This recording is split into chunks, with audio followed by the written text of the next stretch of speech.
지난주에 말씀을 나눴던 제목이 삶의 목적 그리고 부활에 대해서 말씀을 나눴습니다. 계속해서 부활과 관련된 본문의 내용을 마주하면서 다른 어떤 때보다 부활이 주는 진리가 어떤 것인가에 대해서 풍성히 우리가 접하게 되는 계기가 되는 것 같습니다.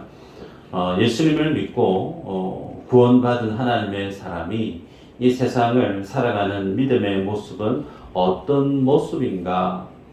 표면적으로는 세상 속에서 세상 많은 사람들과 함께 잘 사는 것, 부자로 살고 꿈을 이루고 자신의 뜻을 펼쳐가는 그런 어떤 삶의 모습인가? 지난주 우리가 보았는데 그런 삶이 아니라고 그랬습니다. 세상에서 잘 살기 위해서 남들보다 먼저 성공하기 위해서 몸부림치며 살아가는 삶이 하나님이 기뻐하시는 성도의 믿음의 삶이 아니다 그랬습니다. 오히려 주를 위해 죽기를 힘쓰는 자, 정반대죠.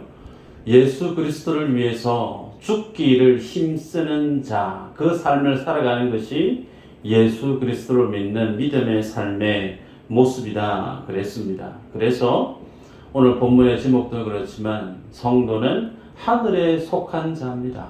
이 땅에 속한 자가 아니에요. 하늘에 속한 인생이기 때문에 이 땅에서 살아가는 날 동안 이 땅의 영광이 내게 없다 하더라도 이 땅의 자랑거리, 이 땅의 영광이 내게 없어도 없는 것 때문에 인생이 열등감 속에 혹은 좌절감 속에 살아가는 인생이 아니다 그렇게 말씀했습니다. 사도 바울은 예수 그리스도를 믿음으로 날마다 자기 자신이 죽는다 그렇게 고백을 했죠. 지난 시간에 보았을 때 더 놀라운 것은 그렇게 매일매일 죽음의 상황 속에 죽음의 환경 속에 내던져지는 자신의 삶의 그 모습이 오히려 내가 세상에 내가 내놓을 내 자랑거리다라고 고백했던 바울의 고백을 우리는 지난 시간에 보았습니다. 성경의 진리가 이와 같음에도 불구하고 가슴에 손을 얹고 내가 세상을 살아가는 예수 믿는 자로서 세상을 사는 내 삶의 모습이 어떠한가? 우리들은 예수 그리스도를 위해서 죽기를 힘쓰는 자의 삶의 모습은 그다지 찾아보기가 어렵습니다. 정반대로 주님과 무관하게 내 뜻과 내 욕심과 내 꿈을 위해서 부단히 예수 믿지 않는 사람들과 무한 경쟁 속에 소위 잘 살기 위해서 몸부림치는 인생처럼 그렇게 살아가는 모습이 어쩌면 우리의 실제적인 모습일 수 있을 겁니다.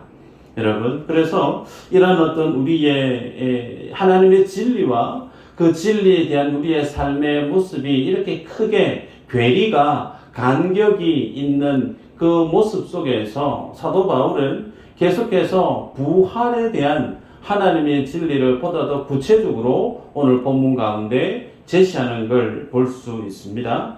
바라기는 오늘 본문 가운데 하나님이 우리에게 주실 그 부활의 영광을 조금이라도 우리가 느낄 수 있고 가늠할 수 있고 그 하나님 주시는 부활의 영광의 진리를 아는 자로서 우리가 남은 생을 이 땅 가운데 어떻게 주님 앞에 값지게 살아갈 수 있을까에 대한 고민을 그리고 삶의 좌표를 발견하고 돌아가는 여러분들 되시기를 주의 이름으로 축복합니다.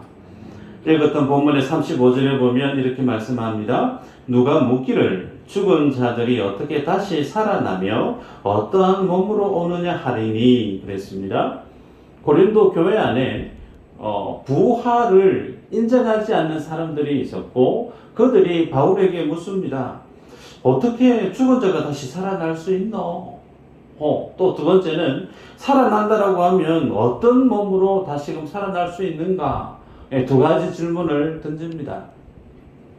여러분, 우리가 예수님을 믿으면서 신앙생활을 할 때 성경의 진리를 우리가 다 알아야 될 필요가 있죠. 더더욱이 구원과 관련된 성경의 진리는 우리가 반드시 주님 앞에 열심을 내고 사모함을 가지고 구원과 관련된 진리는 반드시 우리가 알아야 될 이유가 있죠. 신앙생활을 함에도 불구하고 내 안에 그다지 부활에 대해서, 부활의 진리에 대해서 혹은 부활의 영광에 대해서 별 관심이 없다라고 하면 그분의 신앙의 삶의 모습은 건강하다 하기 힘들 겁니다. 그래서 여러분, 오늘 성경이 우리에게 주는 중요한 말씀이 뭐냐면, 우리가 예수 그리스도를 믿고 세상에 죽음을 향해, 지옥을 향해 가는 인생이 아닌 예수님을 믿음으로 구원을 얻고 하나님의 영생을 얻고 그리고 하나님의 천국이라고 하는 천국 시민이 되어지는 그 모든 구원의 완성, 그 구원의 정점이 무엇으로 우리에게 보여주시고 있느냐면 부활이라고 하는 겁니다. 부활. 그래서 이 부활에 대한 내용을 예수님이 이 복음으로 우리에게 주시기 위해서 친히 이 땅에 성육신하셨고, 그리고 십자가에서 죽으셨고, 부활하셨고, 부활하시고 나서 하나님 나라 승천하시기까지 40일 동안 초대교회 사도들과 성도들에게 친히 부활하신 그 모습을 보여주셨단 말이죠. 그렇게 주님이 복음을 완성해 내시면서 부활의 의미, 부활의 모습을 초대교회 성경을 통해서 우리에게 제시해 주었던 이 부활신앙, 여러분, 이 부활의 진리는 우리가 주님 앞에 설 때에 내 인생의 전부를 걸어도 결코 아깝지 않을, 내 생명을 다 내놓아도 절대 아깝지 않을 귀한 하나님의 진리임을 여러분이 꼭 경험하고 붙들기를 주 이름으로 축복합니다. 사도 바울은 부활을 부정하고 있는 그들이 이후에 부활할 때 드러나는 모습이 어떠함에 대해서 질문을 했을 때 읽었던 본문의 전체적인 내용을 보면 씨앗과 형체라고 하는 이 내용을 가지고 상관관계를 통해서 부활의 진리를 풀어가는 것을 볼 수 있습니다. 36절에 보면 씨 뿌리는 자가 씨를 뿌리는데 그 씨가 반드시 열매를 맺으려면 죽어야 된다라고 하는 것을 강조하는 걸 볼 수가 있죠. 그래서 이 열매를 얻기 위해서는 뿌려지는 씨가 땅에서 죽어야 된다. 당연하겠죠. 여러분, 중요한 것은 그 열매가, 그 원래 씨의 그 모습이 우리의 구원과 관련해서 구원의 본질인가, 그것이 아니다라는 거예요. 씨앗이 땅에 떨어져서 죽고 난 이후에 열매를 맺습니다.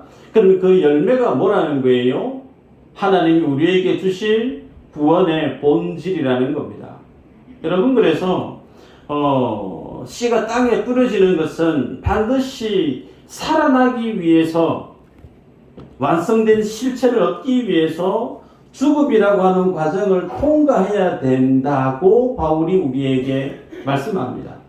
중요한 사실은 이 땅에 뿌려지는 그 씨앗은 예수님을 믿음으로 얻게 되어지는 구원의 완성된 모습이 아니라는 거예요.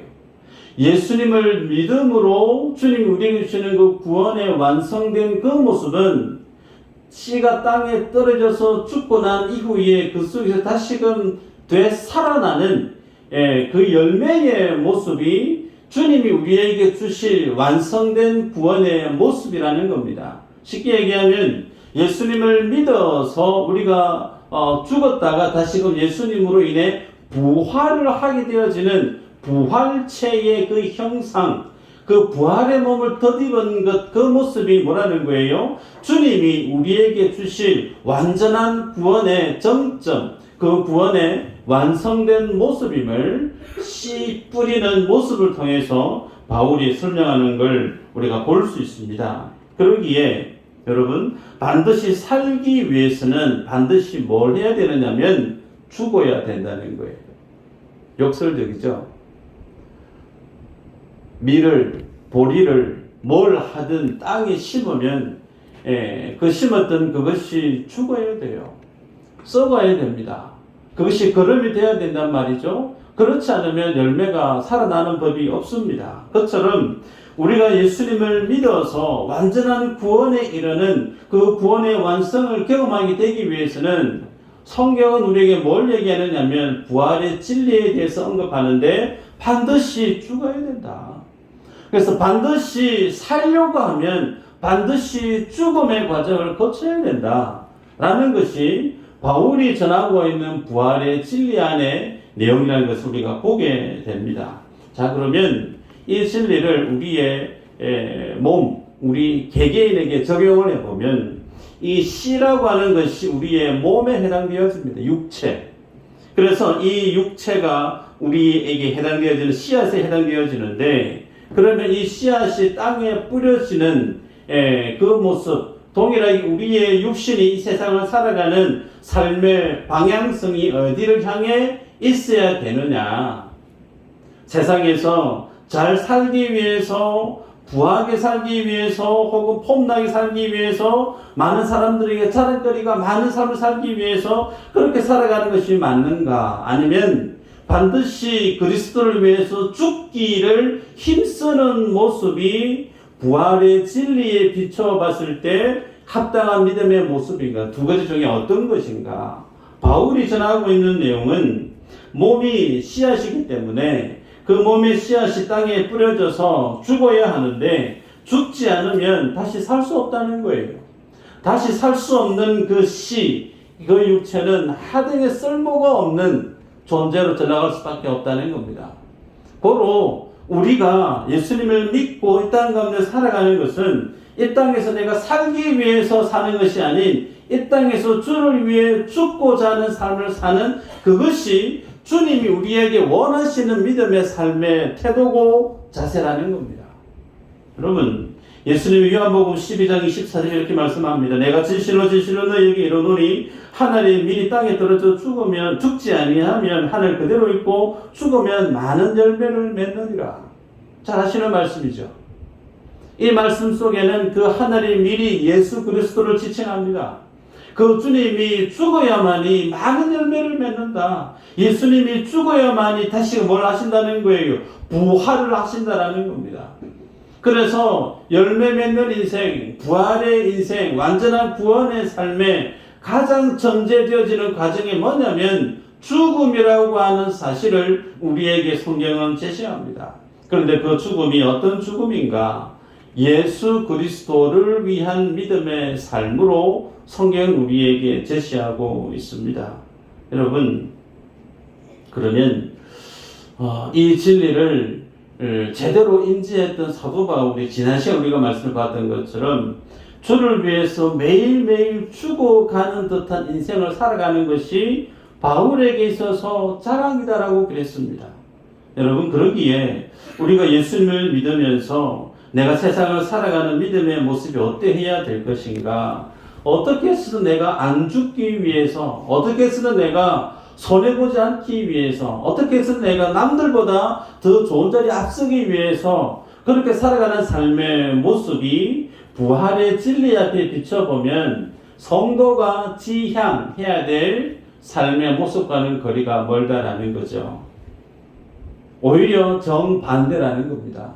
부활의 진리는 예수 그리스도를 믿음으로 오히려 죽음의 자리에 열심을 내는 삶을 살아가는 것이 우리에게 주님이 원하시는 믿음의 모습이다라는 것이 부활의 진리가 우리에게 주는 교훈입니다.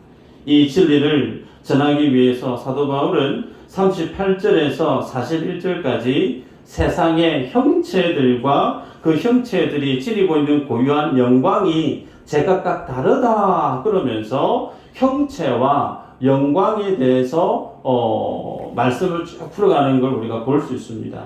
육체가 있지만 다 같은 육체가 아니다. 그 육체 가운데 하나는 사람의 육체가 있고 짐승의 육체가 있고 새의 육체가 있고 물고기의 육체가 있다. 하늘에 속한 형체가 있는데 하늘에 속한 형체가 있고 땅에 속한 형체도 있는데 각각의 형체마다 그 영광이 다 제각각 다르다 그렇게 말씀합니다. 그러면서 해와 달의 영광이 다 제각각 다르다. 자, 그렇게 쭉 서론적으로 설명하고 난 이후에 42절에 보면 죽은 자의 부활도 그와 같으니 썩을 것으로 심고 썩지 아니할 것으로 다시 살아나며 그랬습니다. 네. 그와 같으며 라고 하면서 죽은 자의 부활도 그와 같다. 여러분, 하늘에 속한 자라고 우리가 말씀을 맨 마지막 구절에 보았고, 말씀의 제목도 성도는 하늘에 속한 자다. 그렇게 우리는 알고 있습니다. 그러면 우리가 이 땅에 살면서 이 땅의 영광을 바라며 살아야 될 것인가, 아니면 하늘의 영광을 바라며 살아야 될 것인가? 답은 뭐죠? 질문이 어려웠나요? 이 땅에 우리가 살면, 다시 대답을 안 하시니까 시간 가는데, 이 땅에 우리가 살면서 땅의 영광을 바라며 살아야 될 인생이에요? 아니면 하늘의 영광을 바라며 살아야 될 인생이에요? 하늘의 영광이죠. 그럼 더 솔직해질까요? 나는 그러면 하늘의 영광을 바라며 살고 있어요? 아니면 땅의 영광을 바라며 살고 있어요? 할렐루야. 이제 나눠지네, 그죠? 하늘의 영광을 바라며 사는 분도 계시고, 혹은 하늘의 영광보다는 이 땅의 영광이 더 내 마음속에 크게 자리에 있는 삶을 사는 분도 있을 겁니다. 여러분, 하늘의 영광, 그것을 바라며 산다는 것이 쉽지가 않습니다. 쉬운 길은 하나님께서 그 하늘의 영광을 우리에게 보여주시면, 이야, 하나님의 나라가 그와 같은 모습이구나, 꿈에라도 환상으로도 조금이라도 맛보아 안다라고 하면 이 땅에 금은 보아 아무리 줘도 그것에 우리의 마음이 혹하지 않을 거예요. 그런데 그 하나님의 영광을 우리가 잘 몰라요. 네. 성경을 한번 볼까요? 성경에는 하늘의 영광을 본 사례가 몇 곳 소개됩니다. 모세가 보았습니다. 출애굽기 33장 18절 이후로 보면 시내산에서 모세가 하나님의 등을 봅니다. 그럼 하나님 하시는 말씀이 뭐냐면, 육체가, 인생이 나의 모습을 보고 살자없다. 그래서 나의 등을 네가 보게 될 것이다. 저기 바위 뒤에 숨으라. 또 삼손의 부모 마노아가 하나님의 영광을 봅니다.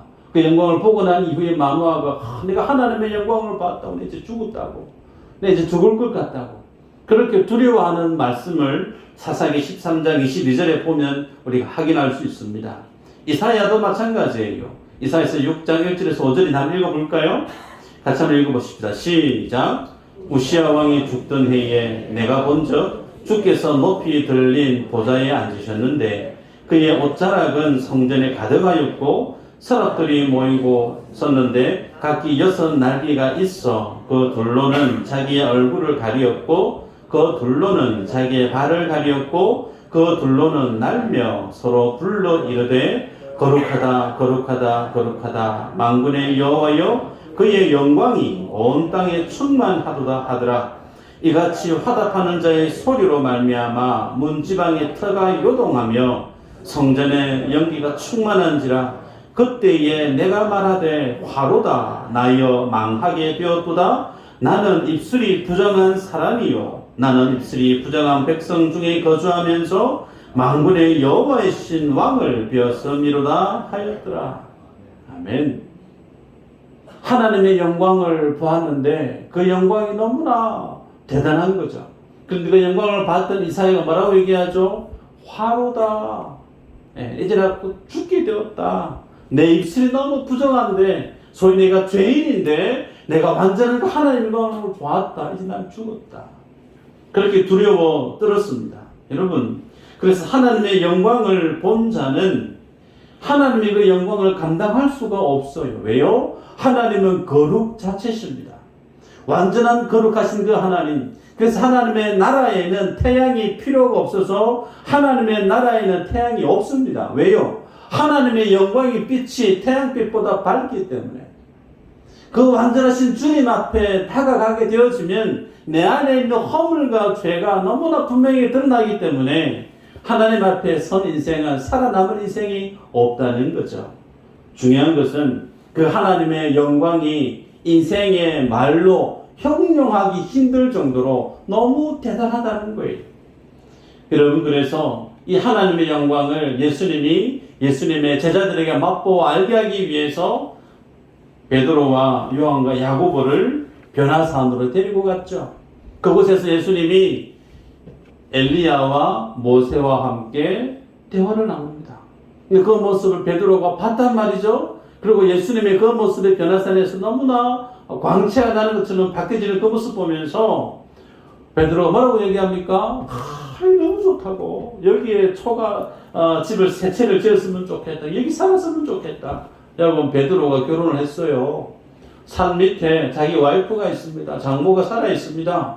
그리고 믿음의 동료들이 산 밑에 지금 언제 기다리고 있어요. 그런데 그 변화산에서 예수님과 모세와 엘리야가 그곳에서 대화 나누고 있는 그 모습이 너무나 멋있어서 산 밑에 세상에 대해서는 까마득히 기억을 안 하고 있어요. 관심이 없어요. 그냥 여기에 집 짓고 살았으면 좋겠습니다. 여러분, 바울은 어때요? 다메섹 도상에서 주님 믿는 사람 잡으러 가다가 길에서 주님 만났습니다. 강렬한 그 주님의 영광이 삐답해 그의 눈이 멀어버립니다. 그죠? 그리고 3일을 식음을 전폐합니다. 그리고 난 이후에 또 그가 하나님이 보여주시는 천국에 대한 환상을 그가 봅니다.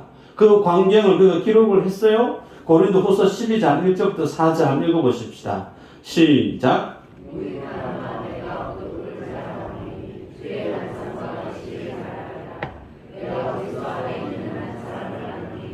그는 14년 전에 셋째 하늘에 이끌려 간 자라. 그가 몸 안에 있었는지 몸 밖에 있었는지 나는 모르거니와 하나님은 아시느니라. 내가 이런 사람을 아노니 그가 몸 안에 있었는지 몸 밖에 있었는지 나는 모르거니와 하나님은 아시느니라.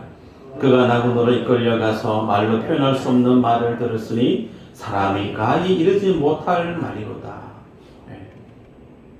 사도 바울도 하나님이 보여주시는 천국을 봤습니다. 삼청천이라고 표현하는 천국을 봤는데 이루 말로 표현을 못하겠다 할 정도로 그렇게 하나님의 나라의 천국의 영광을 보여줬다는 거예요. 여러분, 그래서 그 하나님의 영광을 보게 되어지면 인생이 죽음을 당하거나 아니면 눈을 멀거나 인생의 위기를 맞이하게 됩니다. 그런데 성경에 이런 내용을 기록으로 남겨놓은 의도가 뭘까요? 예수 그리스도를 믿고 그가 부활하신 예수님처럼 같이 부활의 영광에 참여하게 되어지면 장차 그도 예수님이 누렸던 그 영광 같이 누리게 될 것임을 성경을 통해서 기록으로 남겨놓았다는 것 아닙니까? 여러분, 그래서 부활 이후의 모습을 바울이 설명을 하는데 42절부터 44절까지의 내용입니다. 죽은 자의 부활, 그렇게 성경이 표현하고 있는데 그리스도 안에서 죽은 자를 뜻해요. 그래서 이들의 부활을 대비해서 설명하는데 썩을 것과 썩지 아니할 것. 우리의 몸은 서서히 죽어가고 썩어간다. 그렇게 표현할 수 있습니다. 이전에는 주름도 없었는데 흰머리도 없었는데 피부에 아무런 것도 이상한 점도 없었는데 시간이 가면 갈수록 붉어지는 주름이 생깁니다. 머리는 흰 색깔로 바뀌어집니다. 몸의 피부에 이전에는 없던 것들이 막 돋아나고 그러면서 그것이 싫어서 성형 수술도 하긴 해요. 혹은 몸에 좋다라고 하는 건강보조식품 잔뜩 먹습니다. 혹은 주사를 맞기도 하죠. 그럼에도 불구하고 우리가 거스를 수 없는 것이 뭐냐면 우리의 몸은 나날이 노쇠해져 가고 있더라. 더 적나라한 표현, 썩어가고 있다라는 것이 성경의 표현입니다. 여러분, 그래서 이런 어떤 노화되어진 우리의 육신에 대해서 바울은 욕된 것으로 심고 영광스러운 것으로 다시 살아난다. 썩을 것을 심고 썩지 않을 것으로 다시 살아난다. 그렇게 부활 이후의 모습을 비록 약한 것으로 심었지만 부활 이후에는 강한 것으로 다시 살아나고 육으로 우리의 몸을 심었지만 신령한 몸으로 다시금 살아난다 라고 사도 바울은 우리에게 제시합니다. 여러분, 예수님은 부활하신 후에 자신의 그 모습을 제자들에게 친히 보여주셨어요. 보여준 그 수준을 뛰어넘어서 예수님 떠나서 자기 원래 어업으로 귀여했던 베드로를 비롯한 많은 제자들, 그들이 이 일하고 돌아오기까지 기다리면서 뭐 하고 있었죠? 예, 밥하고 있었어요. 그리고 실제로 고기를 구워가지고 먹으라고. 그러면서 같이 식탁을 대했습니다. 여러분, 그래서 부활의 몸은 어떤 모습인가? 유령이 아니라는 거죠. 유형의 몸입니다. 예, 실제 피부가 있고 뼈가 있는 유형의 몸이라는 거죠. 그러면서 밥을 먹고 서로 대화를 나눌 수 있는 그런 유형의 몸임을 주님 우리에게 보여주셨습니다. 자, 이런 것이 주님이 우리에게 보여주셨던 부활의 모습인데, 혹자는 부활의 진리에 대해서 호기심과 궁금증이 있는 거죠. 그러면 부활하면, 내가 만약에 예수를 믿고 부활하면 나는 어떻게 부활할까?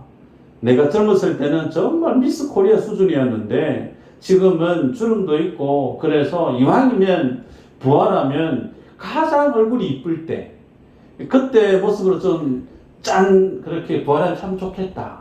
혹은 지금의 내 모습이 눈 시력이 별로 좋지 않고 몸에 약간의 장애가 있는데 부활하게 되어지면 몸에 장애가 아무것도 없는 건강한 모습 부활했으면 좋겠다.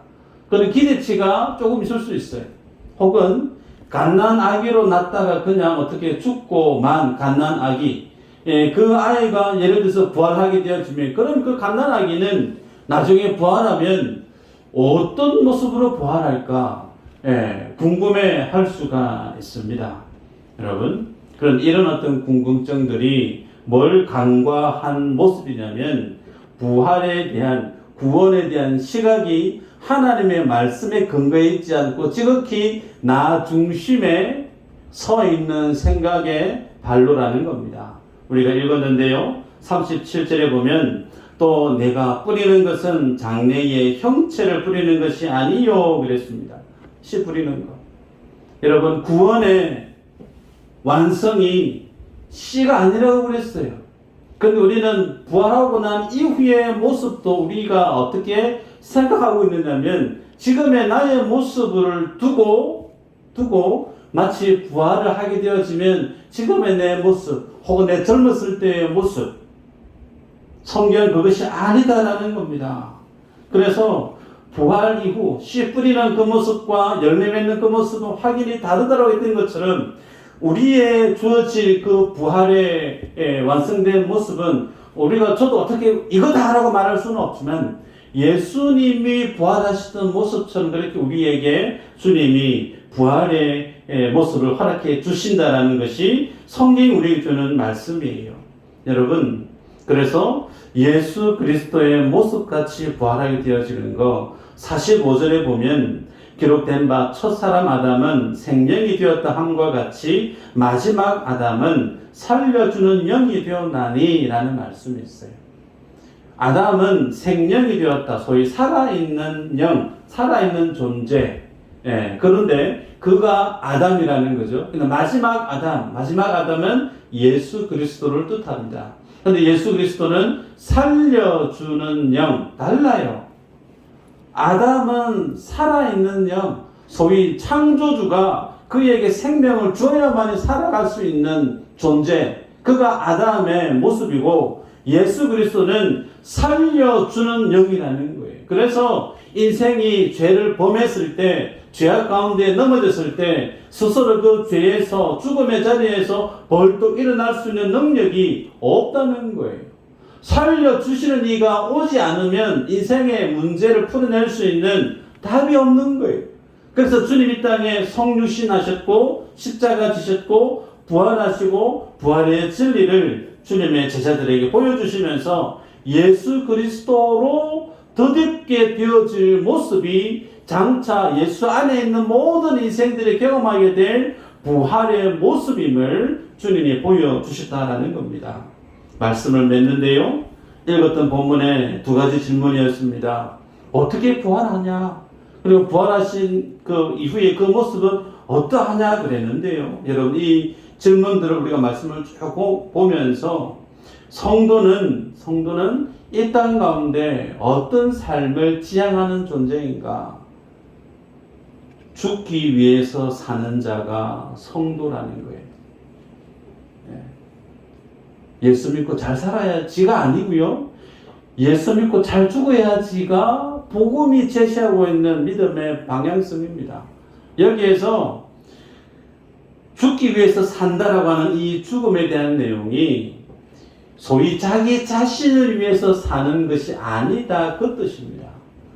이전에는 나의 욕심, 나의 야망, 나의 뜻, 나의 목적, 나의 기쁨, 나의 행복을 쫓아 살던 인생이었는데 이제는 예수님을 만나고 나면 나를 위해 사는 존재가 아니라는 거예요.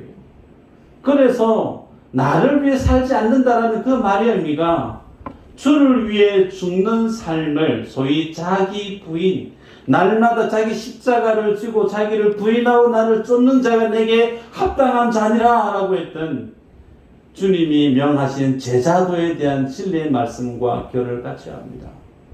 두 번째, 부활의 몸은 지금의 이 땅의 나의 모습과 다르다 그랬습니다.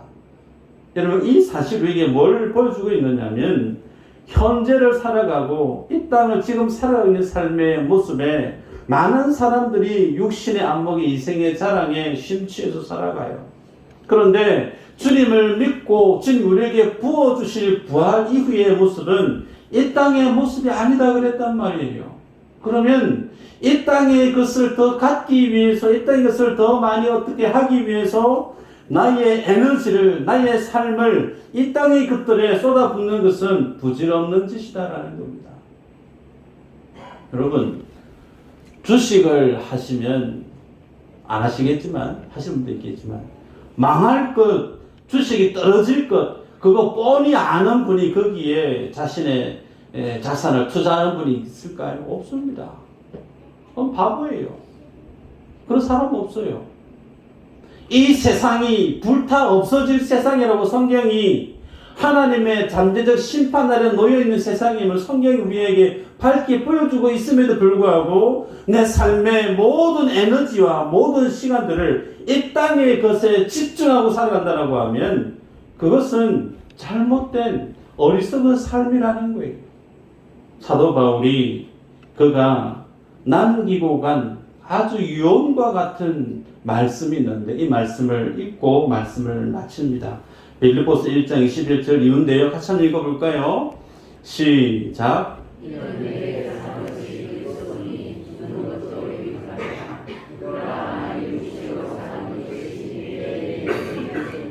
무엇을 택해야 하는지 나는 알지 못하노라.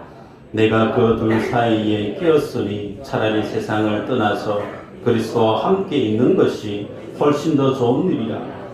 그렇게 하고 싶으나 내가 육신으로 있는 것이 너희를 위하여 더 유익하리라.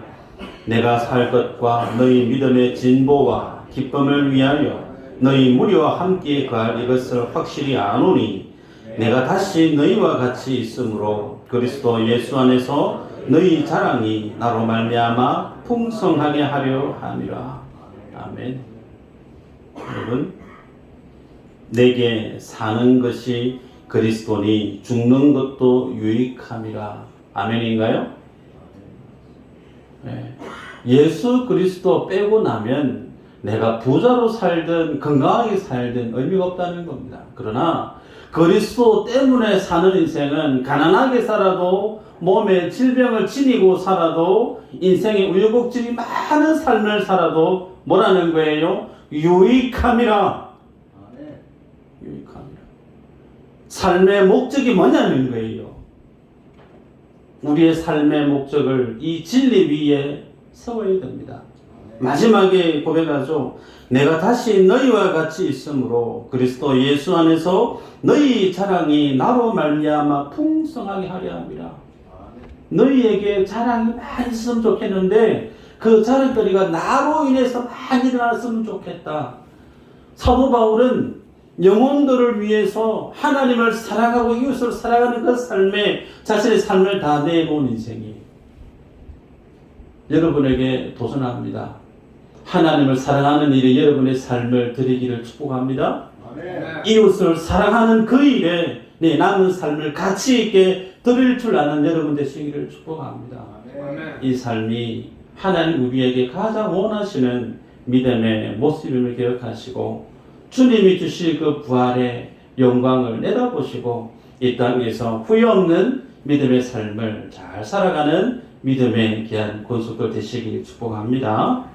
기도합니다.